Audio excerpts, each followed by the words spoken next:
लेखक अल्फास डिडेट कहानी का स्थानीय और समय कहानी एक छोटा सा फ्रांसिस गांव की है जो फ्रैंको-पर्शियन युद्ध के बाद घटित होती है। इस युद्ध में फ्रांस की हार के कारण फ्रांस के कुछ हिस्सों के जर्मन साम्राज्य के द्वारा अपना कब्जा में ले लिया गया था। फ्रांसीसी भाषा को अब जर्मनी के स्थान पर शिक्षा में लागू किया गया था। कहानी की शुरुआती कहानी के मुख्य पात्र फराजी नामक एक छोटा सा लड़की है। वही बहुत आलसी और शरारत होती है। एक दिन फर्ज स्कूल दूर से पहुंचता है। वो डरा हुआ होता है क्योंकि वो जानता है कि शिक्षक मास्टर हमला उससे पिछले होमवर्क पूछेगा जिसे उसने नहीं किया है। उस दिन का वातावरण सामान्य से अलग था क्योंकि स्कूलों में चुप्पी और अजीब सी माहौल थी। स्कूलों में आमतौर पर हलचल रहती थी, लेकिन उस दिन बच्चों को बैठकर खामोश रहने के लिए कहा गया था। फर्ज की आशिका और शिक्षकों की घोषणा। फर्ज के मास्टर हमले से डर था, लेकिन स्कूल के अंदर जाकर उसने देखा कि मास्टर हमले ने खास हरा काटा पहना हुआ था। कुछ समय बाद मिस्टर हमला ने अचानक घोषणा की कि आज की ये क्लास उनकी आखिरी फ्रांसिस क्लास होगी। उन्होंने कहा कि अब फ्रांसिस भाषा के जुर्माने से बदल दिया जाएगा और सभी को जुर्मान सीखने के लिए कहा जाएगा। फर्ज को यह सुनकर बहुत पछतावा हुआ।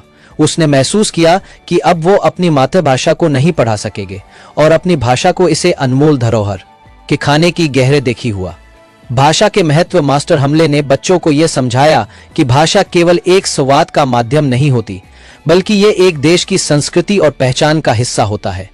उन्होंने कहा कि जब एक देश गुलाम होता है तो उसकी संस्कृति और भाषा की रक्षा करनी है उसके अस्तित्व को बनाए रखने का सबसे प्रभावशाली तरीका है। उन्होंने अपनी आखिरी क्लास में बच्चों को यह सिखाया कि हमारी भाषा हमारी स्वतंत्रता का प्रतीक है और हमें इसे सुरक्षित रखने के लिए हर संभव प्रयास करना चाहिए।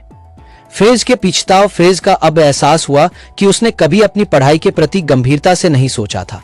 वो समझते हैं कि उसकी शिक्षा है, उसकी ताकत है। अब जब वो ये देख रहे थे कि वो अपनी भाषा और अपनी संस्कृति को खा रहे हैं, तो वो बहुत पूछ दिया। वही सोचते हैं कि अगर वो पहले अधिक ध्यान देते तो उसे आज ऐसे नुकसान नहीं उठाना पड़ता। वही मास्टर हमले के सामने खड़े होकर ये सोचते हैं कि उसने कितनी बार शिक्षा को नजरअंदाज किया और आज वो उसी की परिणाम भोगता रहा है। मास्टर हमले का संदेश। मास्टर हमलों की आखिरी क्लास एक बहुत बड़ी शिक्षा थी।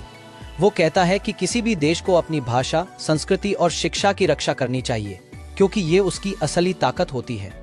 उन्होंने ये भी बताया कि हम कभी भी अपने अधिकार को हल्के में नहीं ले सकते। जब तक हम अपनी भाषा के जीवित रखते हैं, हम स्वतंत्र रहते हैं। मिस्टर हमलों ने अपने छात्रों से कहा कि अब जबकि ये उनकी आखिरी क्लास है, उन्हें इसी शिक्षा को अपने जीवन में हमेशा बनाए रखना चाहिए और इसे कभी ना भूलना चाहिए। कहने के समापन उसे भावनात्मक पाले से होते हैं जब मिस्टर हमले कक्षा में खड़े होकर काल बोर्ड पर वीव ला फ्रांस फोर्स जिंदाबाद लिखते हैं। यह फोर्स के दिल में गहरे छाप छोड़ते हैं और वही अब पूरी तरह से समझते हैं कि शिक्षा और मातृभाषा का महत्व कितना बड़ा है। कहने हम यही सीखते हैं कि भाषा केवल स्वाद का माध्यम नहीं, बल्कि हमारे अस्तित्व और पहचाने का प्रतीक होता है। हमें अपनी शिक्षा और संस्कृति का सम्मान करना चाहिए और इसे कभी भी हल्के में नहीं लेना चाहिए।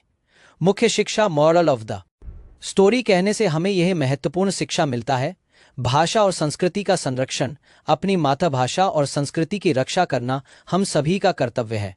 शिक्षा के महत्व। शिक्षा जीवन में सफलता की सबसे महत्वपूर्ण साधना है। देशभक्त और आत्मगर्वी हमें अपनी मातृभूमि और भाषा के प्रति सच्ची निष्ठा रखनी चाहिए। निष्कर्ष, कंक्लूजन। द लास्ट लेसन एक ऐसा कहना है जो हम अपने देश, अपनी संस्कृति और अपनी भाषा के महत्वता को समझाने के लिए प्रेरित करते हैं। ये हम शिक्षा के प्रति जागरूक करते हैं और ये सीखता है कि हम कभी भी अपनी शिक्षा के हल्के में नहीं लेना चाहिए। अपनी भाषा और संस्कृति को बचाए रखना है किसी राष्ट्र की असली ताकत होती है।